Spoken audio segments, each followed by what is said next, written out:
Well, good day and welcome to a chat with MEA Awards Chair of Judges, Simon Baggs. Luke Hannan's my name. It's a pleasure to be with you for this insight into the nomination process into the coveted MEA Awards. Now, first and foremost, I'd like to recognise the traditional owners and custodians of the land from wherever you're joining. Now, I'm in Sydney and that's the Gadigal people. And of course, I pay my respects to the elders past, present and emerging.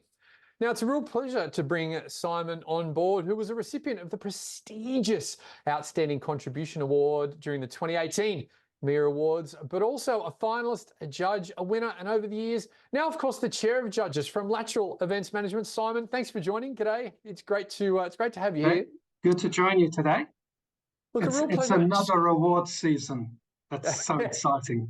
Doesn't it come so fast? Doesn't it come so fast? Yeah, maybe they should be the year needs to be extended, because the thought process of putting in for the awards, and then the writing of it and the checking of it and the changing of it, and then getting all the information in, and then all those processes, and then you push the button and it goes, and you feel as though you've had a baby. And then there's the waiting bit that goes on forever. And then there's the night that's frantic. And then there's the euphoria, you hope. And then you're back into the beginning again. But it's kind of good because, we're all evolved from year to year. And, I might be award winning one year and not the next year, or vice versa. And if you win it, you want to win it the next year. And so I think it pushes us all along in what we do every day, which is a huge benefit of the awards, but also of our businesses. And it is never ending. It goes, the year's not long enough. I like the term pushes and events. Geez, what an industry that we find ourselves in. It is perpetual, the event industry in nature. And I think the notion of having to push yourself, not just to try and qualify for an award, but to make sure that we delight our customers and stakeholders, it really is an industry that we are never, ever, ever standing still. Now, COVID aside, I think the evolution of events is certainly on the up and up, that's for sure.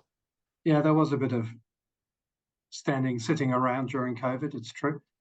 But also, during that period, we went into a creative mode and worked out all the things we could do. And we have some wonderful clients that we've had for, more than 20 years who, being in the financial industry, were not in the same condition we were in. What they were doing was no longer, wasn't illegal as running events was. And they were, commissioning us to work out things that we would do, events that we would do post-COVID, knowing, there was a future. That was an excellent, then you know who your friends are. Yeah. When the tide goes out, who's there to sort of to rescue you. Just on that, I'd love your thoughts as an event professional, quite a seasoned one. Wasn't it fascinating during COVID? We sort of had some time to really think about the things we never had time to think about because things were so fast paced. Yeah. Do you think many of those initiatives have stuck now that we're back in the swing of it? Yes, I do. I think some of them are now in the fundamentals of our procedures.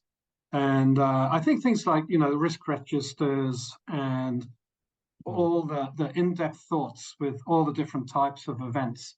Our risk registers, I thought, were excellent. What we were able to do is to go to some other industries, engineering and so on, and have a look at all the things they have and find out where we can improve our processes.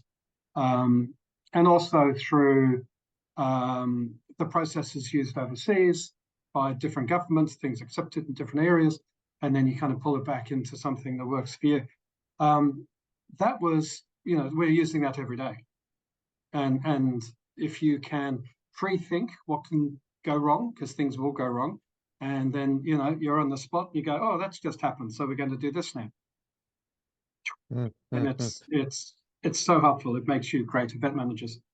Yeah. You're speaking my language. My background before becoming an MC was risk in banking and finance, and there's that likelihood of something going wrong, and then the severity. And I mean, we live that, and I think bringing that into events, especially because there's so many different elements of risk in terms of, people can get hurt. The event could be not profitable. Sponsors could be unhappy. There's just a gamut of things that can go wrong. And for me, that's one thing of many that we've really carried forward. Let's talk MEA Awards. Let's talk MEA Awards. Now, I had the privilege of hosting the New South Wales and national events last year, a highlight of my career. And what a night. And you touched on this earlier on, that there's the night itself. And gee whiz, there's celebration for all, really, because to make it to the awards as a finalist, I fundamentally believe is a significant achievement. Can you share some experiences from the lateral perspective, but also as a chair of judges, as you know, what do you see that night means to the event profs in our industry? Firstly, you're in a room with all your colleagues and competitors, and so there's a lot of camaraderie, and a lot of people rooting for friends and people they respect and so forth. It's great for the staff, having your whole team there, and there's a lot of angst and sometimes misplaced confidence. I don't know, but overall, everybody is willing everybody to win, except perhaps the people that you're competing against. And then even then, I'll give you an example. The event agency of the year, we went for that and we lost it. And we lost it to the organization that Megan Peters, now our CEO, managed. And so she was the award writer. So we hired her. And then, the next time another agency won it and we didn't. And we thought, well, they're brilliant. They're really, really good. They deserve it. And it's all good.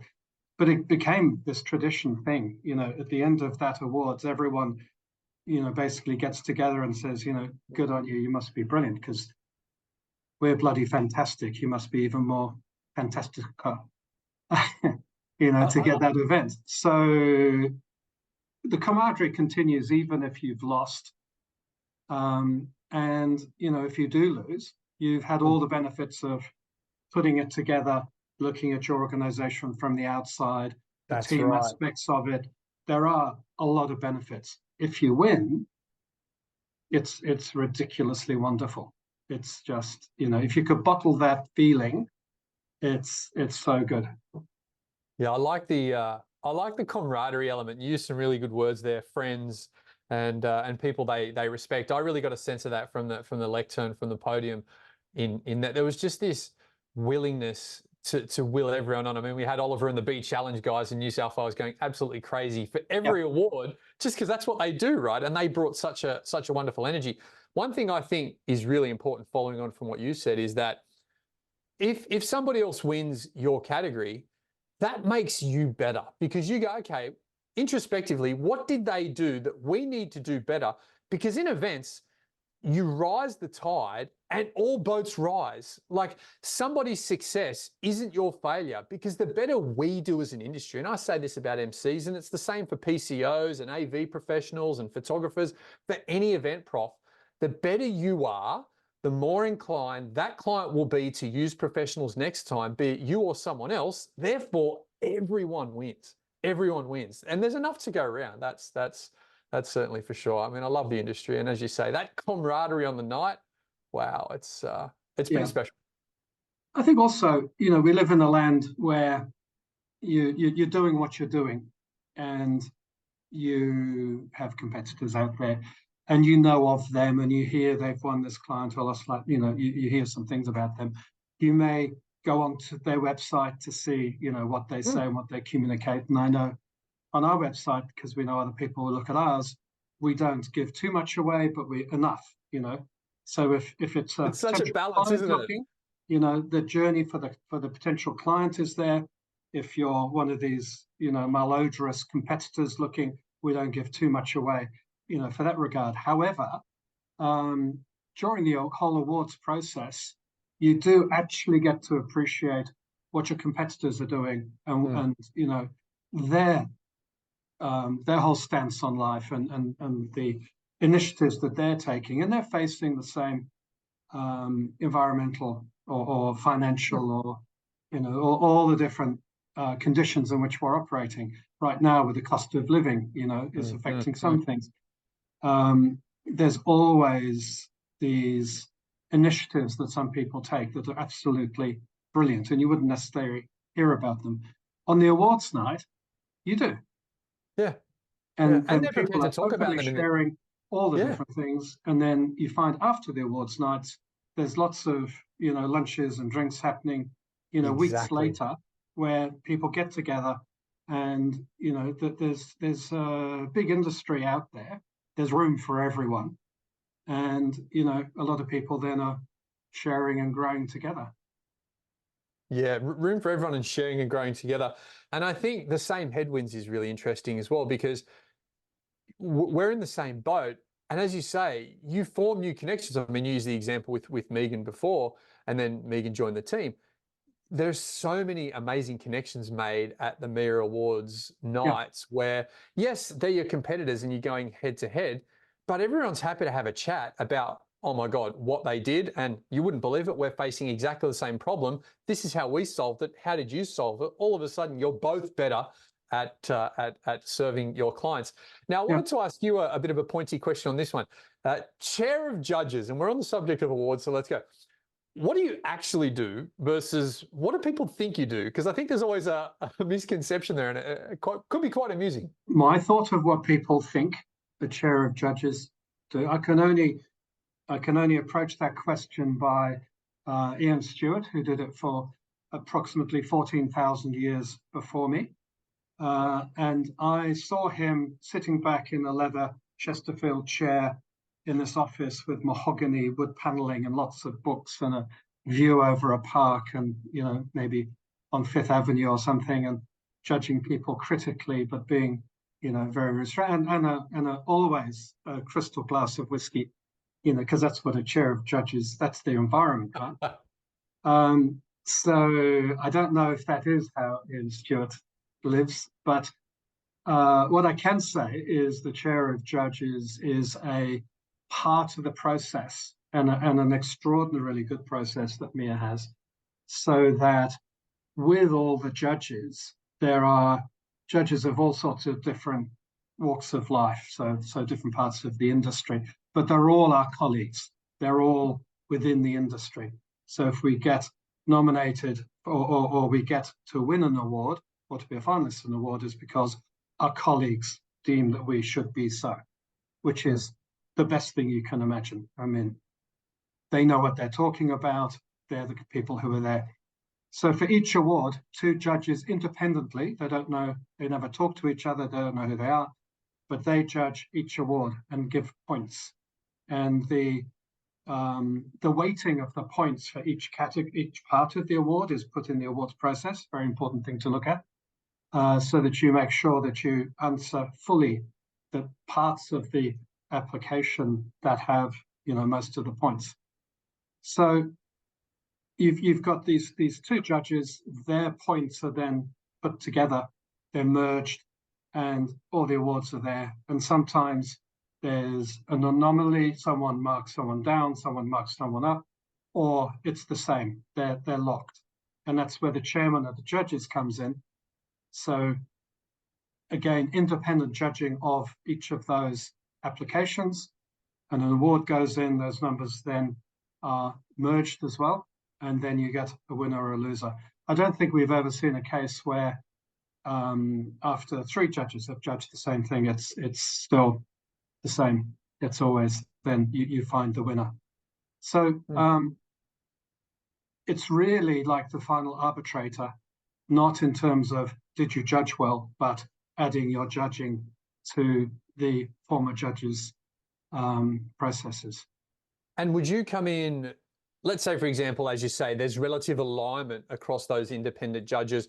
Would you need to arbitrate that, or that kind of passes? You're more the arbitrator when there's a bit of a discrepancy. Yep. But you don't, I still don't know as chairman of the judges who the other judges were.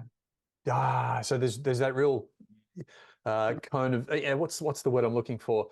You don't know. It's a kind of silence, which is really important, right? Yeah. I think the legitimacy of the MEA Awards is so important, and it is so respected, because the process is not easy. It's not fill in a form, get your award. You know, it's really done very, very well. It's very professional. It's very legitimate. And if you win a MEA award, you have, you know, the status of the industry's greatest award and most respected award. Yeah. And I know MEA's 50th anniversary this year, and I think I'm just looking at my previous run sheets. This is the 34th or the 35th year of the MEA Awards, if I'm not mistaken. I think it's something like that. So, as you say, 3.5 decades and 5 decades of Australia's oldest and best industry association. So you spoke about how judging works, and just recapping, there's 2 judges, they're independent, they're anonymous, that's the word I was looking for before.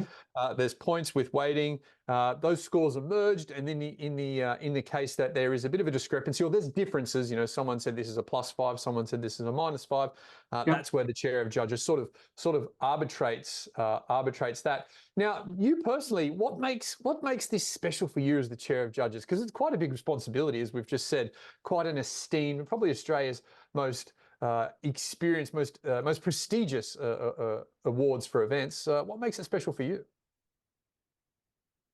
I think, like you, I love the events industry, and I love to see the way it's progressing and becoming more and more professional. And, you know, it's becoming more recognized, I guess, as a profession, as opposed to, you know, a trade. It's getting more sophisticated every day. At its core, though, there is this fire of creativity and ability and experience which makes the industry, and I think attracts the young people into the industry. And you know, young people may think, oh, this is fantastic, I'm going to go to Paris and I'm going to do, you know, the Vogue in Milan, and I'm going to do all these things, and perhaps they will. But also they you know, become involved in the processes, which in a way are as interesting as some of the glamour stuff. Because when you are in Milan at the fashion show, you've got your blacks on and you're working and you're not really appreciating. You know, the best thing to be is actually a VIP. Hollywood star would be the best thing to be, a model, something like that. No, not model, because they are working as well. Anyway, glamour is, you know, glamour is in the high of the glamorous. The event industry, I think, gets an enormous amount of energy and reward from delivering these perfect events. And that attracts the young people into the industry. It keeps old codgers like me, you know, going and in the industry. It's this phenomenal industry. I don't really know another like it. So to be involved in the awards process for that industry, and that industry to speak, you know, it's a wonderful honor, and it's a very enjoyable and satisfying role. Indeed it is. And there's so much, and I'm so lucky as an MC in that, as someone on stage, I get a round of applause, but that's not just directed at me, it's directed at everyone.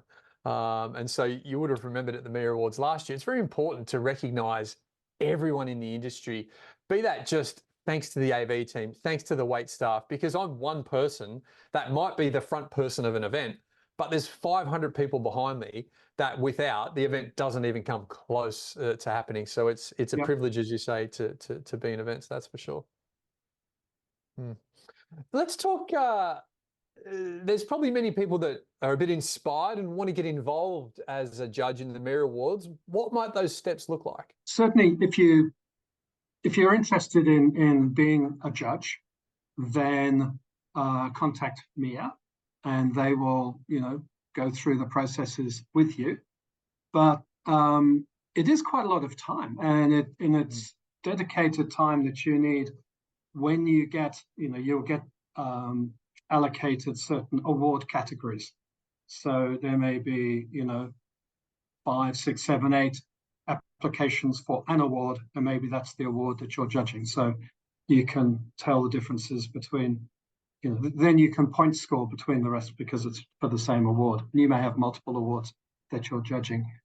But you're looking at these applications, and you need to kind of lock yourself away and focus on it, and really get into the heads of the people who are writing this.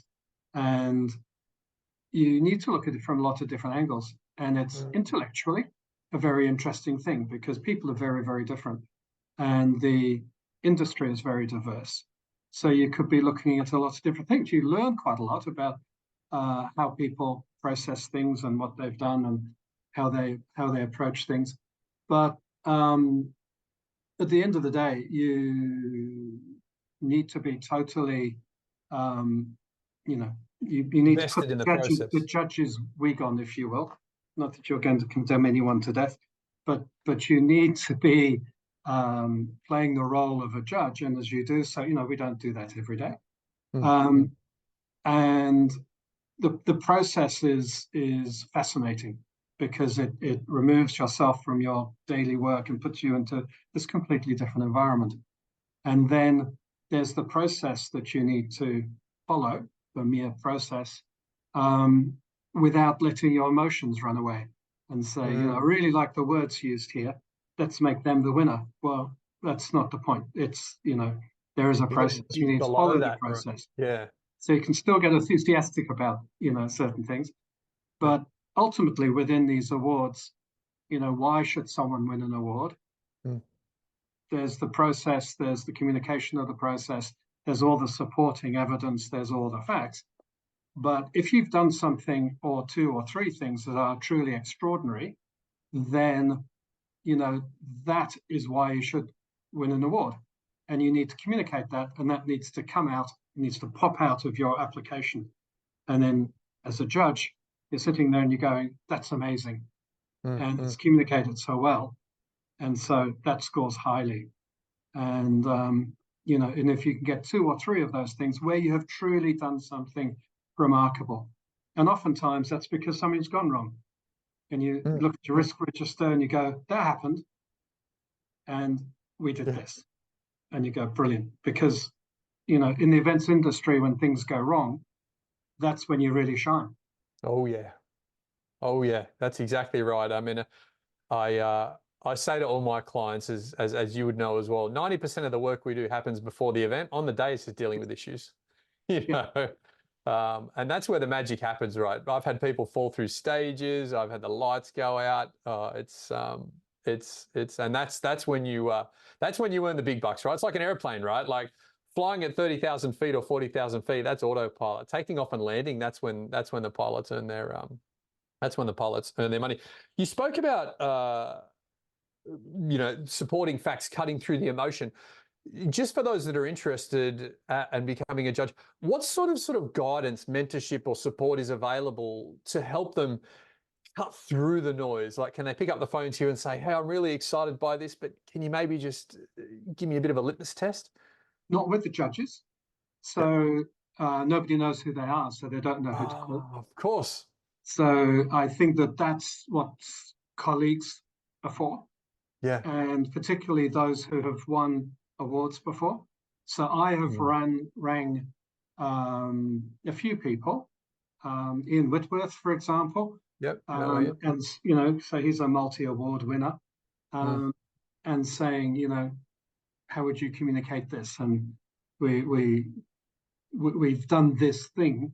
How would you best articulate that within the confines of this? And he understands the process very well. Yeah. Colleagues and staff, and always with these awards, you write your first draft, of which there may be many, and fresh eyes is always a brilliant thing. People will pick up things you've missed or things you've assumed that may be assumed knowledge of the industry or assumed knowledge of the background of why you're doing something, so on. So fresh eyes is very important. Yeah. Let's go deeper on that, because I think you started to peel back the layers on some real valuable information for those considering nominating. The process that you feel works or that you've used in the past to submit a nomination. I mean, you started with fresh eyes and give yourself some time, but I'd love you to peel back the layers and go deeper. So awards, any awards applications are built to frustrate, I think. So you kind of open up this document and you go, okay, here's a bunch of questions. It looks kind of easy. And perhaps you think, well, questions 3 and 4 look very similar. but they aren't. So, wind back to being at school, and the whole thing is answer the question, which means read the question, understand the question. So I do know people very close to me who have picked up on awards, and they look at the first question and begin to write, and without reading the rest of it. So fundamentals are: you read all the questions, you understand all the questions. So you read and you understand the process. Then bullet point how you would answer them, and make sure that within the bullet points you've encapsulated everything you want to communicate. And then, perhaps at that stage you think, well, am I saying I'm the leading, events company in Australia? That means nothing. That's a turnoff. I'm the leading this is nothing. But if you put facts in, facts and figures, I'm an award winner. I've won X number of awards, or I have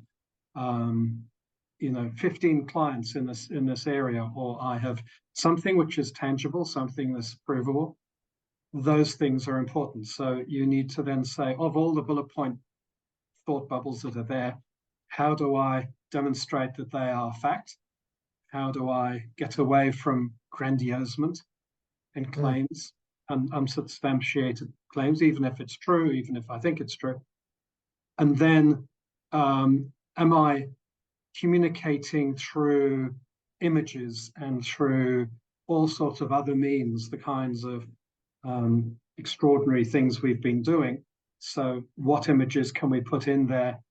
What other external reference points can we add in, if any, to what we're putting there? So what you're ending up with is a structured response to all the questions, and you answer the questions themselves, and then making sure that the reasons why you think you should win an award, these extraordinary things you've been doing, are encapsulated within the right question, because otherwise you just lose the points. The whole thing is mathematics. It's all about the points at the end of the day, per question, per category. And so you just need to get the maths right, and you need to put your pop out extraordinary things where you get the most points for it. And at the end, you have a summary. And the best summary I've ever seen is this year, we did 3 extraordinary things that we're very proud of. And we know that other applicants will have done equally extraordinary things. But these are our 3 reasons why you should give us the award. Boom, boom, boom.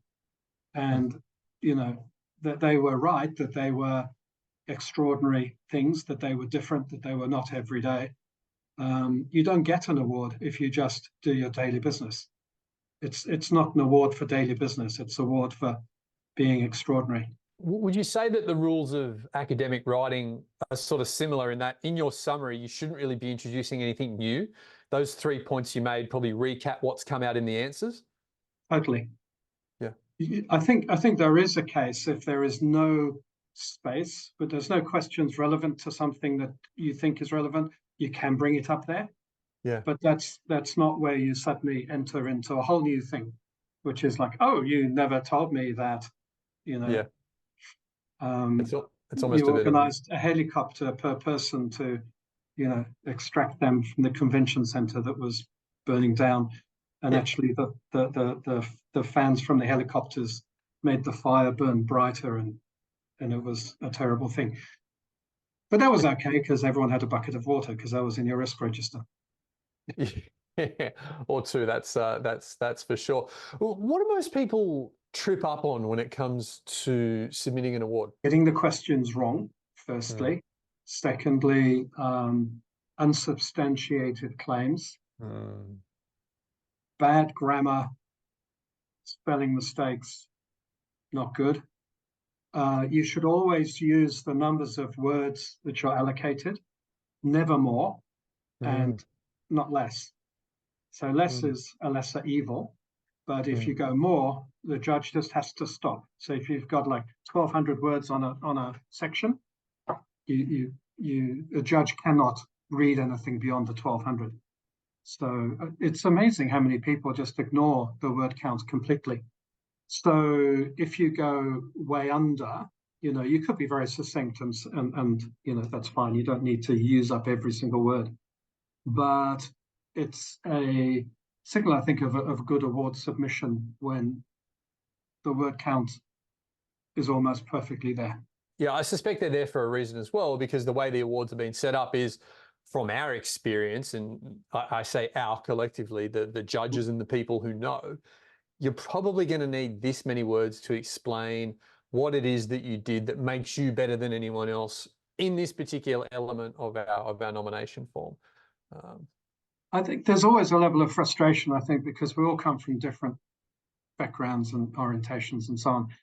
And I look at some of the things we do, in my organization, and then it's like, okay, articulate that in 600 words. And you go, what? It took me 12 months, and now I'm going to articulate it in 600. That's crazy. But yeah. It's the rules, right? It's the framework, and you do it. Succinct writing is so important. Also, storytelling. So, a whole award submission should all be about storytelling, and then the facts rolled out and demonstrable facts within the storytelling. And if you can add a bit, it's not a place to tell jokes, but a bit of humor or self-depreciation, that helps as well. So it shouldn't be reading like a, contents page. Bullet points is not a bad thing to have, because it's like a lot of information in a short space. Yeah. And so if you have more words than you'd like to fit in, bullet points absolutely fine. But it shouldn't be an application of lists. It needs to be telling a story, but then maybe you say, just in case Mr. or Miss or Mrs. Judge, you're not getting this, here's all the things that are included within that statement, bullet points. So the point is not lost. And I think it gets back to what you said before. Read the questions, understand the questions, all of them, not just the first one. Then you bullet it out, as opposed to going, well, I've got 600 words, I'm just going to put pen to paper, because then it's almost as if the nomination grows organically over time from, we think we're going to nominate, we are going to nominate, we understand, or we've read the questions, we understand the questions, this is how we think we're going to answer them, bullet point. And then I think you touched on this before, the value of time, and it's like, I go back to my MBA, you write an essay or you start an essay, you plan an essay, then you leave it sit for a few days, and then you come back and it's just that fresh perspective. You see so much more looking at it with a fresh set of eyes than you do just trying to wing it in one go. And also you're having conversations, or you're reading a book, or you're swimming or something, and then suddenly you go, oh, there's another idea. And swimming is the worst place to have the ideas, because you can't kind of stop and write a note. I have mine in the shower, unfortunately. So, and then it's a case of like the memory game of trying to remember it by the time you get out. If you have the Apple Watch, though, then you can just put notes to self, and you can, then later you can hear it with. I'm on a Garmin. I'm on a Garmin. I'm going to have to. I think you heard it here first. The ticket to your next MEA Award is an Apple Watch. And that's not a paid endorsement, but it could be for next year. Here's hoping. Let's talk. You spoke a little bit about this in terms of injecting humor or storytelling. What makes a nomination different or memorable? And I guess it could also be the story itself, like what actually happened, but love your thoughts on that. Some award submissions are a pleasure to read. And some less so. And if it's a pleasure to read, then it's a positive. And I'm not saying that you're there to entertain judges. I'm saying that's a well-written submission. So if you're, whatever the award is for, and however technical it may be, or, from whatever aspect, if you write it in an interesting way and plot out the arc, it's like writing a theatre show. You've got this arc from the beginning to the end, and between the beginning and the end, you need to communicate everything. You don't want to repeat anything. Never repeat anything. You need to say it once. so succinctly, going through the arc of your storytelling. And storytelling uses up a few words, but I think it's a very valuable form of communication, because then you're taking the reader with you, and whatever makes the reader, the judge, go on the journey with you, it's absolute a benefit. It's a benefit. It's well written awards submission then. I suspect as a judge and as event profs, experienced event profs, I'd say it is easier than someone who doesn't know to empathize, and a good story lets you put yourself at that event and go, wow, that really happened, and this is how you got out of that situation with excellence. And I suspect that the journey takes you there and makes it easier to really feel what they may have been feeling, or see what they've been able to achieve, as opposed to just reading words on a page. Yeah, there's been a couple of award submissions in no way connected, coming from different people, different times, but one in which expressed the difficulty, the challenge they had with the authorities. In both cases, we're talking about traffic police. And so one of them was saying, we were doing everything right. And then the traffic police said, no, you can't do this. You must change everything. So there was our challenge. But, bloody police and all this. The other one was saying, so there was an issue, and we realized there was going to be a problem for the police. And sure enough, the traffic police come and say, you're going to have to do this. So, and their approach was different. It's like, okay, so he's got a problem. That's his job. And ultimately, it's about safety and traffic flow and the effect of the community and so forth. And I have a problem, and it's of neither of our making. But how do we, approach this? And so he asked the police, the traffic police, so if you were me, apart from you ordering me to do what I, don't want to do, how would you suggest I approach it? And the police guy, because he's experienced, said, well, I would suggest you do this and this, and then you could do that. No, that would be fine, but don't do this. And that was the result. So it's kind of interesting, the different approaches that people have within their organization to authority, and the sort of the blame, if you will. This happened, it's this guy's fault. Well, maybe it is.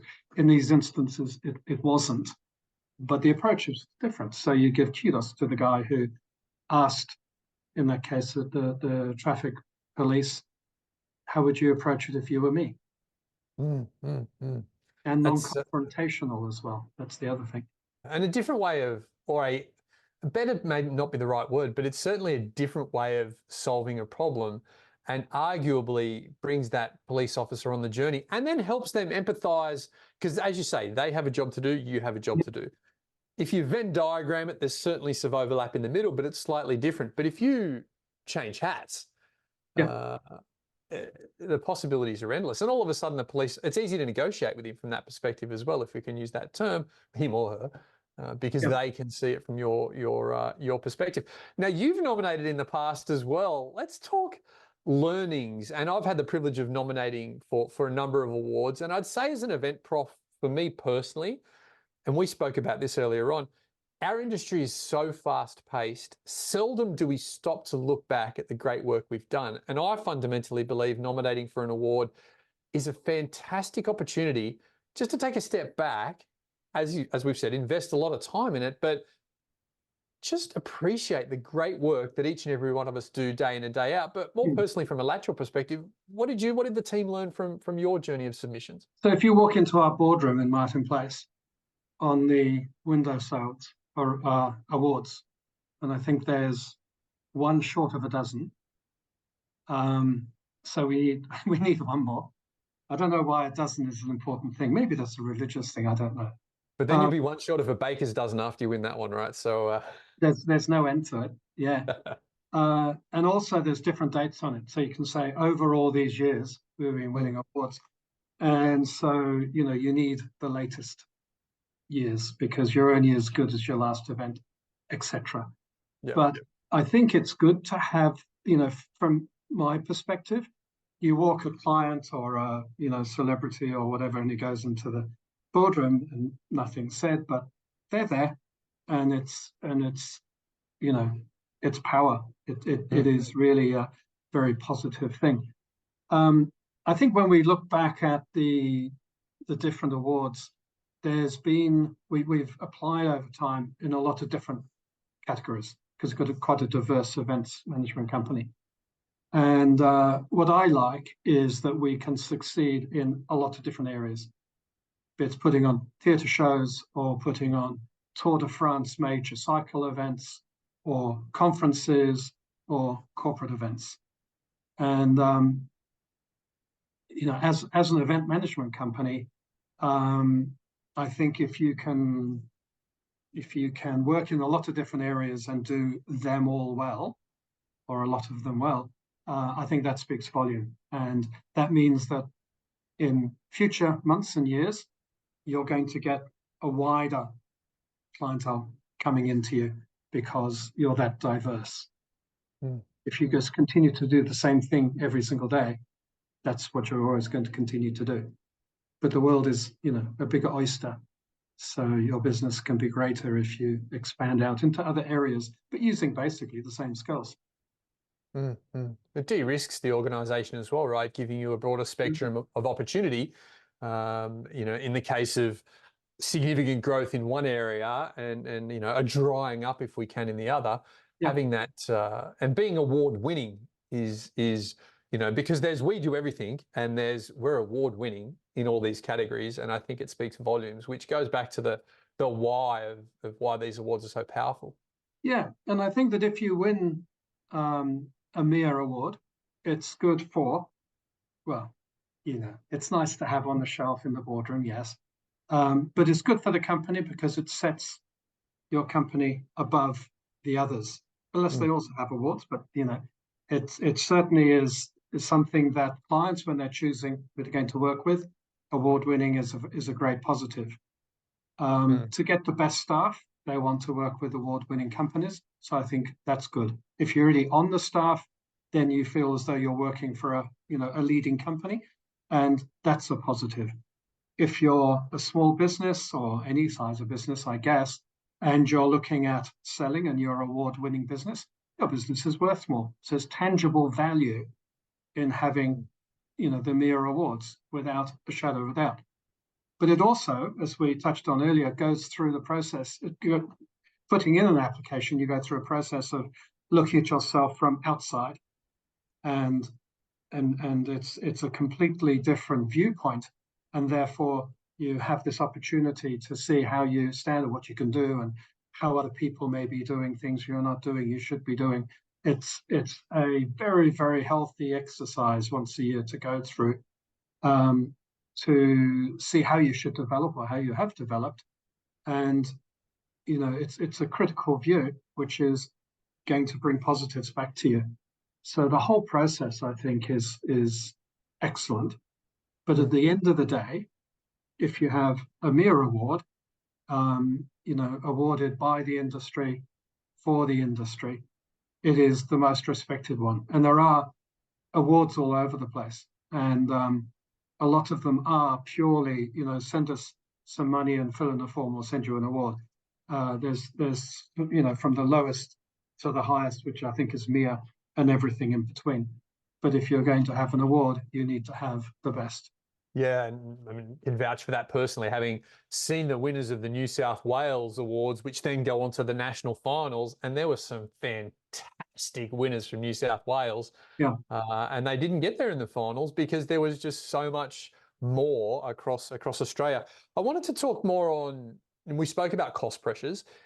I think now more than ever, being award-winning, and not just award-winning, by the industry, for the industry, having a MEA award is going to be so much more important over the next few years when cost pressures go up, when you can't just start an events company. Like, clients have choice now. Let's unpack that.